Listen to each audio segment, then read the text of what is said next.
মহান আল্লাহ পাকের দরবারে অগণিত শুকর যে মহান রব্বুল আলামিন আমাদেরকে তিনার গোলামি করার জন্য আল্লাহ আমাদেরকে মসজিদে একটু সময় আগে এসে কোরআন ও হাদিসের কিছু আলোচনা শোনার মজলিস আল্লাহ পাক বসার সুযোগ করে দিলেন। এই জন্য সেই মহান রব্বুল আলামিনের দরবারে কালিমাতুশ শুকর আদায় করে বলি আলহামদুলিল্লাহ। মায়েরা আমার, আল্লাহ পাক এই দুনিয়াতে যত মাখলুকাত আল্লাহ বানাইলেন এর মধ্যে সবচাইতে শ্রেষ্ঠ মাখলুকাত হলো মানুষ। কিন্তু মানুষ আল্লাহ রাব্বুল আলামিনের কাছে তখনই শ্রেষ্ঠ হতে পারবে যখন তার থেকে শ্রেষ্ঠত্বের কোনো কাজ পাওয়া যাবে। কথা বলেন, 2 লাখ টাকা দিয়ে একটা জিনিস কিনলাম, সার্ভিস দেয় 5,000 টাকা, তাইলে ওটা 2 লাখ টাকার কোনো মূল্য না। কথা বলেন ঠিক? মানুষের ভিতরে মানুষত্ব থাকা দরকার।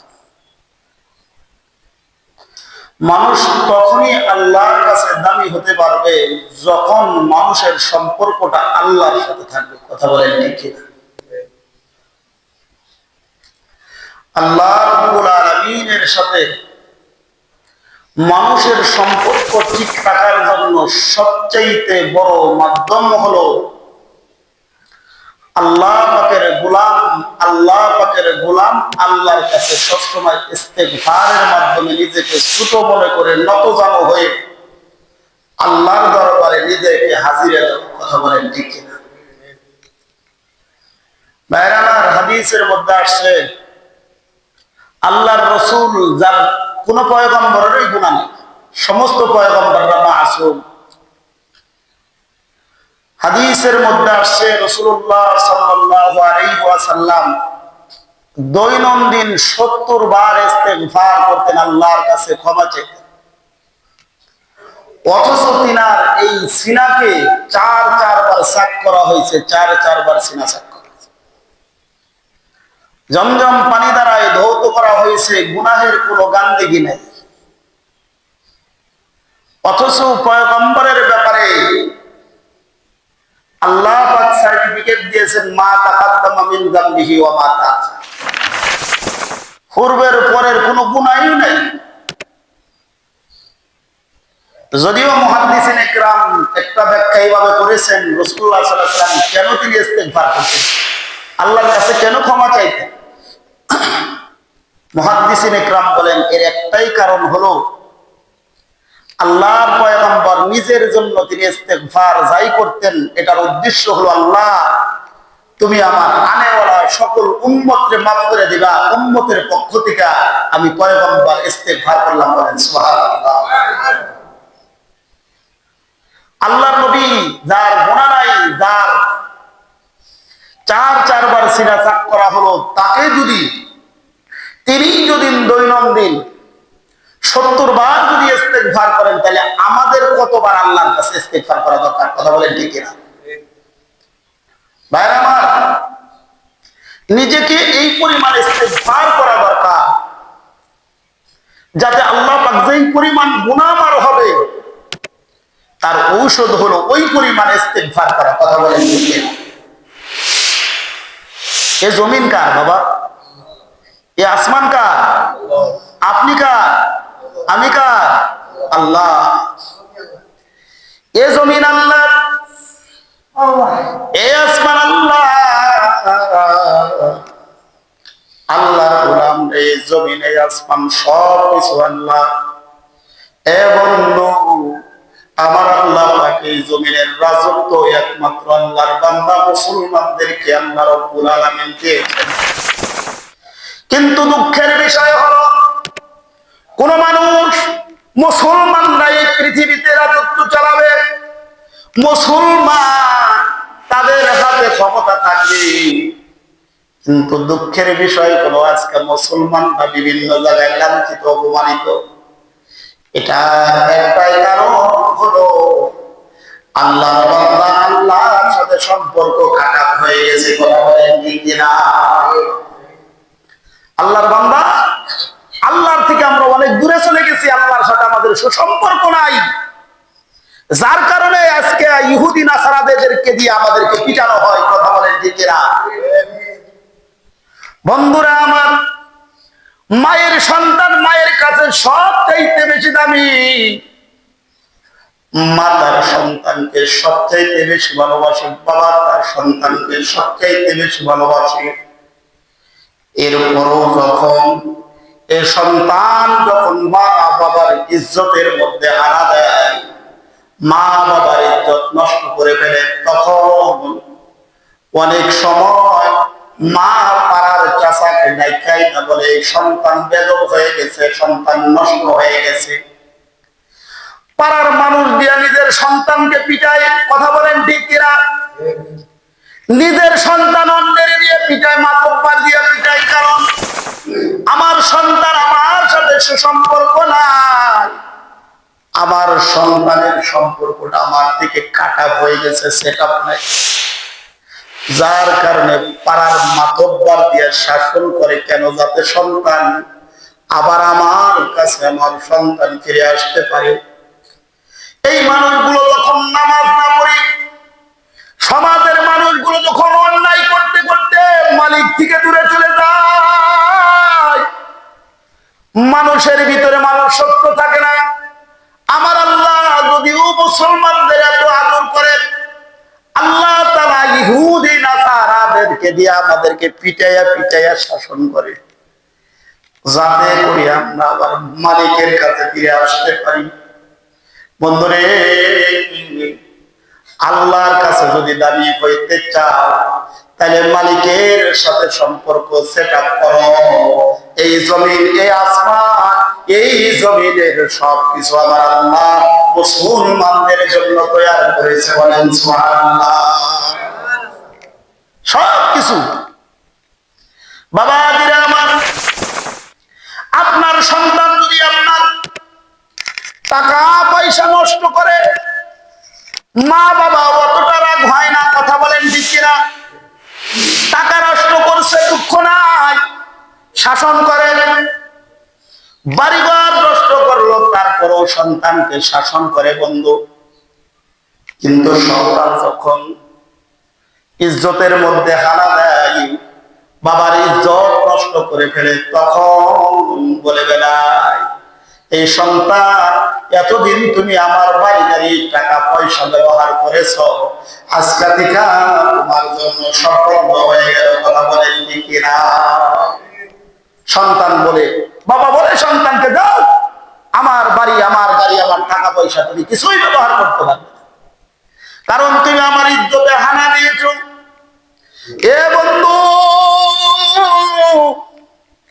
সন্তান বাবার কাছে আছে টাকা পয়সা, বাবার দেওয়া টাকা দিয়ে বাজারে গিয়ে মজা মজা খা, বিভিন্ন কিছু ব্যবহার করে, কোনো গায়ে বাজে না।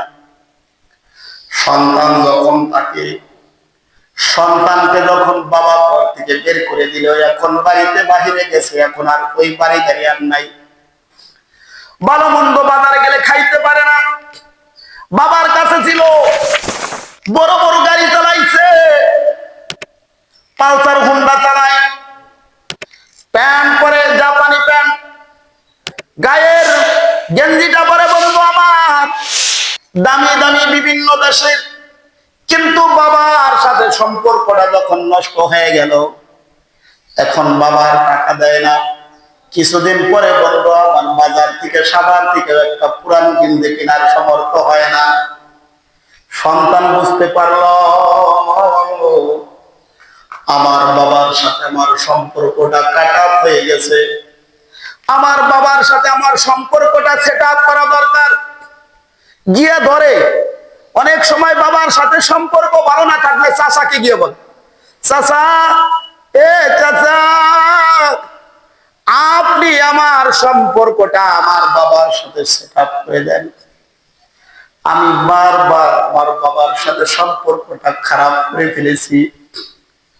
অনেক সময় চাচাই রাগ করে বলে, হ্যাঁ তুমি তো একটা পচা ছেলে, তুমি একটা দুষ্ট ছেলে, তোমার বাবার সাথে সম্পর্ক মিলিয়ে রাখতে পারো না। এরে বন্ধু আমার, বাবাই এত কথা চাচা বলতেছে, তারপরও সন্তান এখন আর কোনো কথা বলে না, কারণ বুঝতে পারছে সন্তান আমি আমার বাবার সাথে দুর্ব্যবহার করেছি, আমি আমার বাবার সাথে সম্পর্কটা নষ্ট করেছি। এই জন্য সন্তান এখন চাচাই যা বলতেছে সব শুনতেছে। বুঝতে পারে, চাচাই বুঝলো যে সন্তান আসলে তার ভুল বুঝতে পেরেছে। ডাক দিয়া বলে, ভাতিজারে আমি আগামীকাল তোমার বাবার কাছে যাব। তোমার বাবা তোমার প্রতি রাগান্বিত হয়ে আছেন। আমি যখন তোমার বাবার কাছে যাব, সাথে সাথে তুমি তোমার বাবার পাটা জড়ায় ধরে ফেলবা। তোমার বাবা যেন বুঝতে না পারে। এমন অবস্থায় চাচা যখন তার ভাইয়ের সাথে কথা বলতেছিল, সন্তানটা দৌড়িয়ে আইসা বাবার পা ধরছে। বাবা আমি বুঝতে পারি না, আমার মাফ করে দে। সন্তানকে বাবা ঝাড়ি মেরে দিছে, যা তোর সাথে আমার কোনো সম্পর্ক নাই, তুই আমার ইজ্জত নষ্ট করেছিস। এইভাবে যখন বাবা দুইটা ঝাড়ি দিয়ে সন্তানকে ধরে দিছে, সন্তান পাউটা জড়ায় ধরে বলে, বাবা আমি তোমাকে ছাড়বো না, আমি তুমি আমার মাপ না করলে আমি যাইব না। বন্ধুরে আমার, সন্তান যখন তার ভুল বুঝতে পারি, তার চোখের পানি দিয়া বাবার পাউটা ভিজিয়ে দিছে। সন্তান যখন বাবার পায়ের মধ্যে চোখের গরম পানি ঢেলে দিছে, দুনিয়ার কোন বাবার স্থির থাকতে পারবে না। দুনিয়ার কোন বাবার স্থির থাকতে পারবে না। সাথে সাথে এখন বাবাও আবার সন্তানের পিঠির মধ্যে হাত তুলে ডাক দিয়া বলে, বাবারে এদিক থেকে বাবার চোখের পানিটাও সন্তানের পিঠের উপর পড়তেছে। ডাক দিয়া বলে, বাবা আজকে কয়েকদিন যাবত তুই বাড়ির বাহিরে আছিস। এ সন্তান, তুই বাড়ির বাহিরে ছিলি, তুই খানা খাস নাই, কোন জায়গায় কিভাবে ছিলি? আমার সামনে হরেক রকম খানা দিল, কিন্তু খানাটা যখন খাইতে যাইতাম সন্তান তোর কথা মনে হইতো, আমার মনে হইতো আমি তোমার কথা স্মরণ করে আমি খানা খাইতে পারি না, আমার ভিতরে যায় নাই, আমার ভিতরে খানা যায় না। সন্তান যখন আমার কাছে ফিরে আসছে, সন্তানের পিঠের উপর হাতটা বুলে দেয়, আর সন্তানকে বুকের সাথে জড়ায় ধরে বলে, আয় সন্তান আয়। এতদিন তুই আমার অবাধ্য ছিলি, যার কারণে আমার বাড়ির গাড়ির চাবিটা আমি তোরে দেয় নাই। আমার বাড়ির এই অট্টালিকা তুই ব্যবহার করতে পারস নাই, টাকা পয়সা আমার কোনো কিছু ব্যবহার করতে পারস নাই। আয় বাবা, তুই যখন আমার কাছে ফিরে আসছা, এই যে নিয়ে যা গাড়ির চাবি দিয়ে দিলাম, কয়েকটা ব্যাংকের রিসিট দিয়ে দিলাম, দাদা এখন আমার বাড়ি গাড়ি আর টাকা পয়সা ব্যবহার করতে তোর কোনো অসুবিধা নাই। আল্লাহ গোলাম রে, আমার আল্লাহ ডাকতে বলে, বান্দা আয় বান্দা আয়, ফজরে নামাজ পড়স নাই, আমি আল্লাহ তোর দিকে তাকাইছিলাম আসবি বসিয়া। ফজরে পড়স নাই, জুমায় আইসা, আমি আল্লাহ তাকায় আছি। এ বান্দা তুই তওবা করছা, আর নামাজ ছাড়বি না, আর অন্যায় করবি না। এই নামাজ আর ছাড়বি না, অন্যায় করবি না, তওবা করছা বান্দারে। এতদিন আমি তোর বেজ্জতি করলাম, ইহুদি নাসারা দিয়ে পিটাইলাম, তুই যখন আমার কাছে আবার ফিরে আসলি, আমি আল্লাহ রব্বুল আলামিন এই জমিন আসমান সব আমি আল্লাহ তোমাদের দিয়ে দিলাম। বলেন সুবহানাল্লাহ। আমার আল্লাহ বলে, বান্দা শুধু জমিনের সবই দিলাম না, বান্দারে ফিরে আইসা বান্দা, পিছনের যত গুনাহ ছিল আমি আল্লাহ মুহূর্তের মধ্যে তোমার জীবনের সব গুনাহ মাফ করে দিলাম। বলেন সুবহানাল্লাহ। আমার আল্লাহ বলে, বান্দারে, আমার আল্লাহ তো কোরআনে এই কথাই বলেন, ওয়া ইয়ামাল সুআন আও ইয়াজলিম নাফসাহু সুম্মা আস্তাগফিরিল্লাহ ইয়াজিদিল্লাহু গফুরার রাহিমা। আমার আল্লাহ দুনিয়ার মানুষদের বলে, বান্দারে, যারা অন্যায় কাজ করার মাধ্যমে নিজের নফসের উপর জুলুম করছো, ফজরের নামাজ পড়ো নাই, নামাজ না পড়ে নিজের নফসের উপর জুলুম করছো, ভাইয়ের সাথে অন্যায় করে নিজের নফসের উপর জুলুম করছো, সংসারে বিবির সাথে অন্যায় করে জুলুম করছাও, এ বান্দা, অন্যায় করার পরে তুমি যখন তওবা করলে, ইস্তিগফার করলা, মালিক আমার দ্বারা এই কাজটা করা ঠিক হয় না, এই কথা যখন তুমি বান্দা বুঝলা, আইসাও ফিরে আইসাও আমি আল্লাহর কাছে আবার ফিরে আসছো, ইয়াজিদিল্লাহু গফুরার রাহিমা। আমার আল্লাহ বলে, বান্দা, আমি আল্লাহরে এমন অবস্থায় পাইয়া গেলা, তোমার জীবনের পিছনের সবগুলো আমি আল্লাহ মাফ করে দিলাম। জোরে বলেন সুবহানাল্লাহ।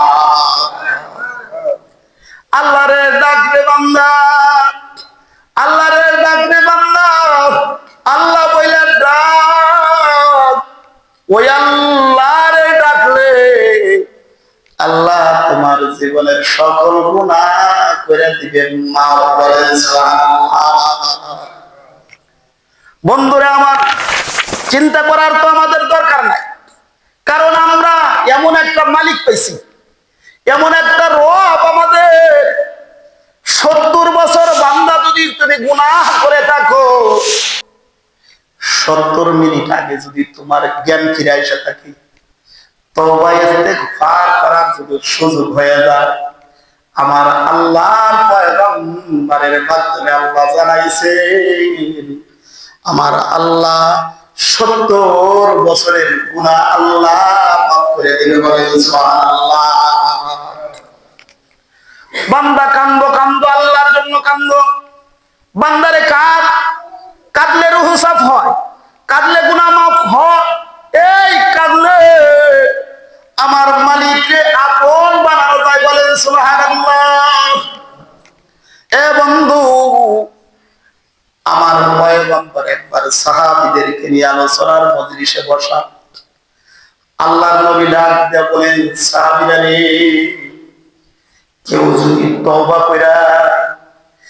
যদি তওবা করে ইস্তিগফার করে ক্ষমা প্রার্থনা করে আবার আল্লাহর দিকে ফিরে আসে, বান্দা যদি বলে লা ইলাহা ইল্লাল্লাহ, লা ইলাহা ইল্লাল্লাহ, বান্দা যখন ইস্তিগফার করে আল্লাহর কাছে বান্দা যখন ফিরে আসে, আবার আল্লাহ বান্দার পিঠের উপর কুদরতি হাতটা বুলাইয়া দেয়। আমার আল্লাহ বলে, বান্দা, আমি আল্লাহ তোমার জীবনের সব গুনাহ মাফ করে দিলাম। বলেন সুবহানাল্লাহ। নবীজি আমার এই কথা যখন বললেন, লা ইলাহা ইল্লাল্লাহ বললে, তার মানে কালেমা পড়লে, ইস্তিগফার করলে আল্লাহ তার জীবনের সব গুনাহ মাফ করে দেবে। সাহাবায়ে কেরাম খুশি হইয়া আল্লাহু আকবার বললেন। সাহাবায়ে কেরাম খুশি হয়ে গেলে আল্লাহর নবী কিছুক্ষণ পরে দেখে একজন সাহাবী শিফাইরা কাঁদবে, একজন সাহাবী দেখি ফুপায়া কান্দেছে, দেখছি পারে কান্দে, কান্নার আওয়াজটা নবীর কান পর্যন্ত পৌঁছে পৌঁছে গেছে। দয়ার নবী রে, মায়ার নবী ডাক দিয়ে বলে, কে রে কান্দো? আমার কোন সাহাবী কান্দো? দেখে একটা সাহাবী তার রুমাল দিয়ে মাথাটা ডাইকে ডেকসি পাইরা কাঁদতেছে। জুব্বা পরা পাগড়ি পরা সাহাবী ডাক দিয়ে বলে, কে রে কান্দো? কেন কান্দো? ডাক দিয়ে বলি, ইয়া রাসূলুল্লাহ, আপনি তো বলছেন লা ইলাহা ইল্লাল্লাহ বললে জীবনের সব গুনাহ মাফ হয়ে যাবে। হুজুর, আমি এমন একটা গুনাহ করছি হুজুর, আমার মন ভরে আমার আল্লাহ বুঝি আমাকে মাফ করবে। আমার আল্লাহ আমারে মাফ করে দিবে না। আমার গুনার মাফ আমার আল্লাহর দরবারে হবে না। নবীর সাহাবী এইভাবে যখন কান্দেন, ডাক দেয়া বলে, সাহাবী রে, বলো বলো সাহাবী, এমন কি অপরাধ করেছো যার কারণে তোমার জীবনের গুনাহ মাফ হবে না? ডাক দিয়ে নবীজিকে ডাক দিয়ে বলে, পয়গম্বর, আমি এমন একটা পাপী গো পয়গম্বর। ও পয়গম্বর, আমি এমন একজন পাপী, আমার হাতে হুজুর 101 জিন্দা মানুষ, আমি জিন্দা কন্যা দাফন করেছি। নাউজুবিল্লাহ বলে। এমন মানুষ, এমন পাপী হুজুর, আমি একজন ব্যবসায়িক মানুষ, ব্যবসা করতাম। আমি একবার যখন আমার ব্যবসায়িক সফরে গেলাম, তখন আমার বিবি ছিলেন অন্তঃসত্ত্বা, 7 থেকে 8 মাসের অন্তঃসত্ত্বা আমার বিবি ছিলেন। আমার বিবিরে আমি ডাক দিয়ে বললাম, বিবিরে, আমি যখন সফরে চলে যাব, ওরে বিবি, তোমার গর্ভে থেকে যে সন্তানটা আসবে, এই সন্তান যদি ছেলে সন্তান হয়, তাইলে বিবির তারে তুমি রাইখা দিবা। আর যদি কন্যা সন্তান হয়, বিবিরে, তুমি তারে গলা টিকা হত্যা করবা। বলেন নাউজুবিল্লাহ।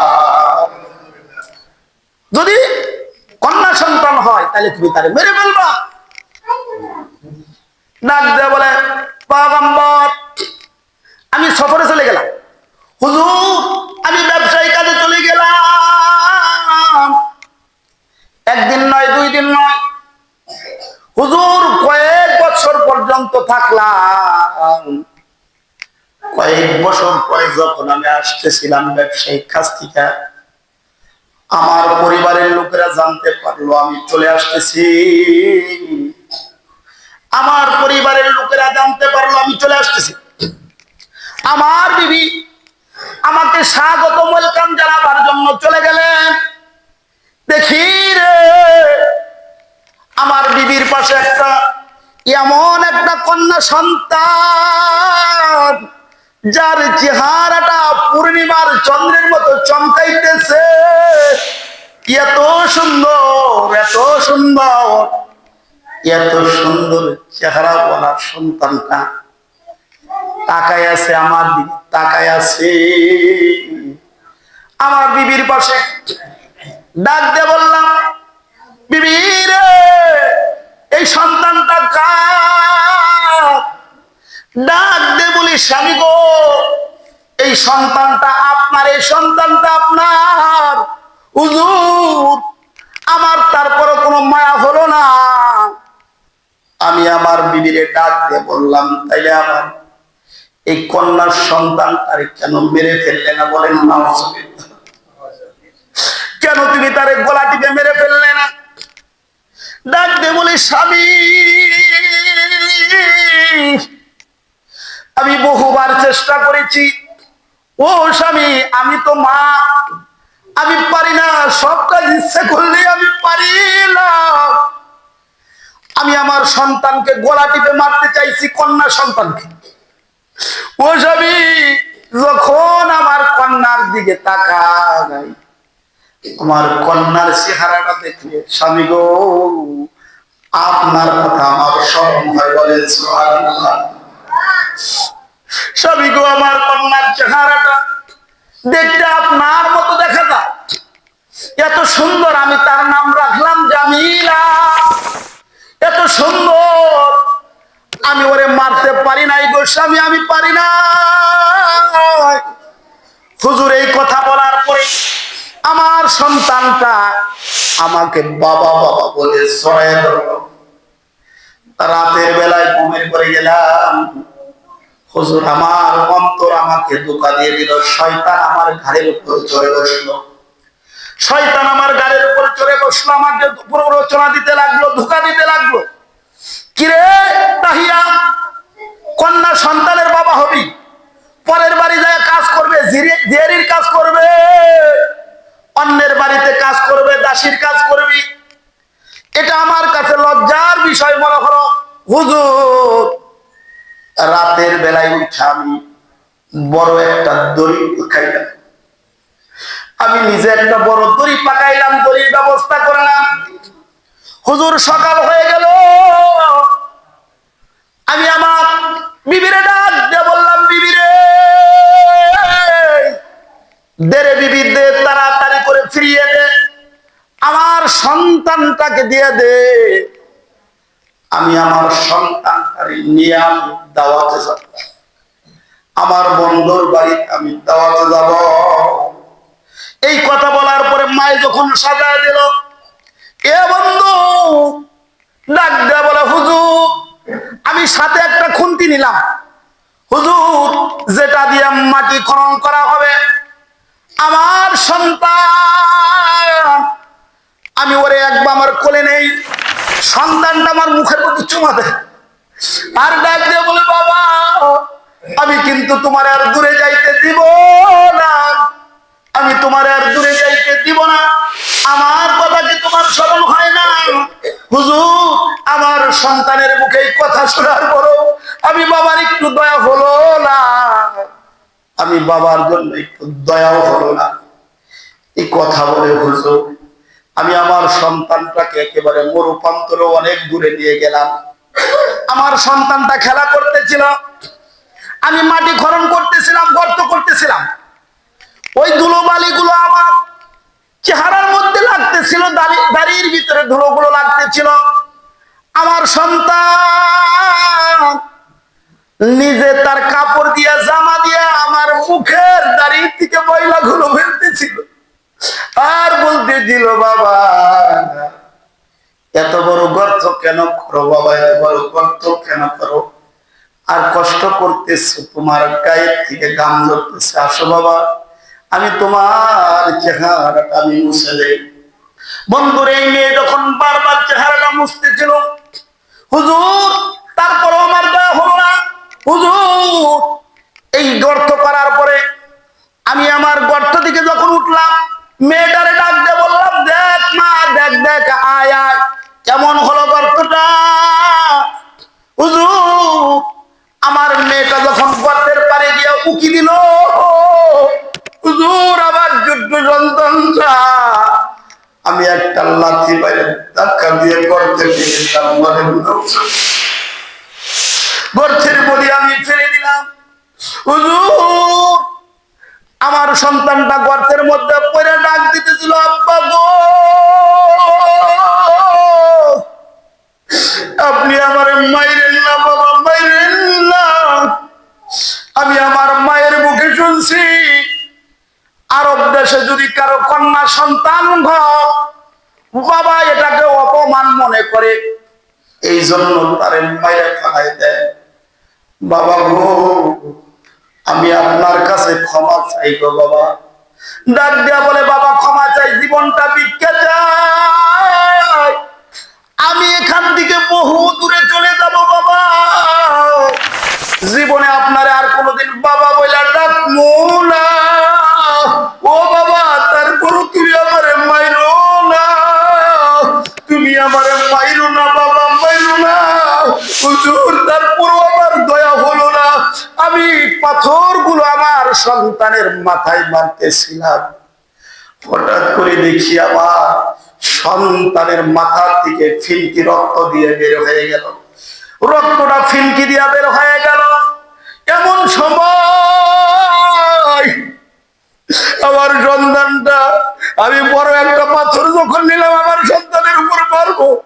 হুজুর আমার সন্তানটা গর্তের কিনারায় গিয়া ডাকতেছিল, মা গো তুমি না বলছো আমার বাবা আমার দাওয়াত খাওয়াইতে নিয়ে যাবে, ও মা তুমি দেখো আমার মা আমার বাবা আমারে মারে, ও মা আমি তোমার কাছে কি যাইতে পারবো না। এইভাবে যখন সন্তানটা কাঁদতেছিল, হুজুর আমার সন্তান দর করে কাঁদতেছিল, তারপরেও বড় পাথরটা আমি তার মাথার মধ্যে ফেলে দিল, বড় পাথরটা আমি মারা দিলাম। হুজুর আমার সন্তানটা আস্তে আস্তে করে শেষ হয়ে যাইতেছে, আর ডাক দিয়ে বলে, বাবা রে তোমার মতো বাবা কোথাও দেখি নাই, ও বাবা তুমি আমার মাইরা রাইখা কেমনে করে ঘুমাইবা, আমার কথা কি তোমার স্মরণ হবে না? বন্ধু এমন সময় তাহিয়া বলো, হুজুর আমি ঘুমের ঘরে যখন যাই আমার জামিলা আমার ডাকে, আমি ঘুমাইতে পারি না, আমি খাইতে পারি না, আবার আল্লাহ কি আমার এই গুনাহ মাফ করবে না? আল্লাহর নবী এই কথা শোনার পর একটা সাহাবীরে জড়ায় ধরে কান্দে, ডাক দিয়ে বলে, তাহিয়ারে তুই কেমন বাবা, কেমনে করে তুই তোর সন্তানকে এইভাবে কষ্ট দিতে পারস রে, কেমনে তুই তোর বাবার এত জন বাবা হইয়া সন্তানকে কষ্ট দিতে পারস? এই কথা বলে যখন কাঁদতেছিল, এমন ভাবে কাঁদতেছিল, আমার আল্লাহ জিবরাইলকে পাঠাই দিলেন, যাও জিবরাইল যাও, দাহিয়াও অপরাধ করছে, ওই সময় সে মুসলমান ছিল না, এখন সে বুঝতে পারছে, তওবা করেছে, যার কারণে আমি আল্লাহ দাহিয়ার মতো মহা পাপীরে আল্লাহ মাফ করে দিলাম। সুবহানাল্লাহ। এই জন্য বন্ধুরা আমার কথা এখানেই শেষ। আমি আলোচনায় বলতেছিলাম, এ জমিন আল্লাহর, এ আসমান আল্লাহর, এই পৃথিবী আল্লাহর, এই পৃথিবীর নাজর নিয়ামত একমাত্র মুসলমানের জন্য, মুসলমানের জন্য, মুমিন মুসলমানের জন্য। কিন্তু আজকে ইহুদি নাসারারা আমাদেরকে পিটায়, একটাই কারণ, আল্লাহর সাথে আমাদের সম্পর্ক ভালো নাই। কথা বলেন ঠিক না? মালিকের সাথে সম্পর্ক যদি ভালো হয়, এই পৃথিবীর নাজ নিয়ামত রাজত্ব আল্লাহ তাআলা আবার মুসলমানদেরকেই দান করবে। কথা বলেন ঠিক না? এই জন্য মালিকের সাথে সম্পর্ক সেট আপ করা দরকার। সেট আপের সর্বপ্রথম কাজই হলো বান্দা বেশি বেশি করে ইস্তেগফার করে ক্ষমা প্রার্থনা করার মাধ্যমে, নিজেকে ছোট মনে করার মাধ্যমে আল্লাহর কাছে ফিরে আসলে আল্লাহ তাআলার তার নাজ ও নিয়ামত আল্লাহ তার বান্দা বান্দির উপর আবার বর্ষণ করবে। বলেন সুবহানাল্লাহ। ভাইরা আমার, এই জন্য আমাদের সব সময় কাজ হলো শুধু নিজে নামাজ পড়ি। আমরা অনেকেই দেখি আমাদের এমন আছে, নিজে নামাজ পড়ি কিন্তু সন্তানটাকে নামাজের জন্য ডাকি না। ও ভাই, আল্লাহ কি শুধু নিজেকে জাহান্নাম থেকে বাঁচার কথা বলছে, নাকি সন্তান আদি পরিবার পরিজন সবাইকে? আল্লাহ বলছে,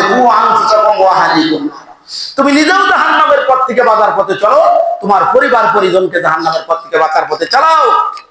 অনেক সময় মুরব্বী মানুষ মসজিদে আসতেছে, সন্তান ঘুমের ঘরে থাকে, মায়ে অনেক সময় ডাক দিতে দেয় না, কে আমার সন্তানটা শীতে, অনেক শীত পড়ছে, শীতের মধ্যে উঠতে দিও না, ও নামাজে পড়ে যাও, থাক আজকে ডাক দিন না।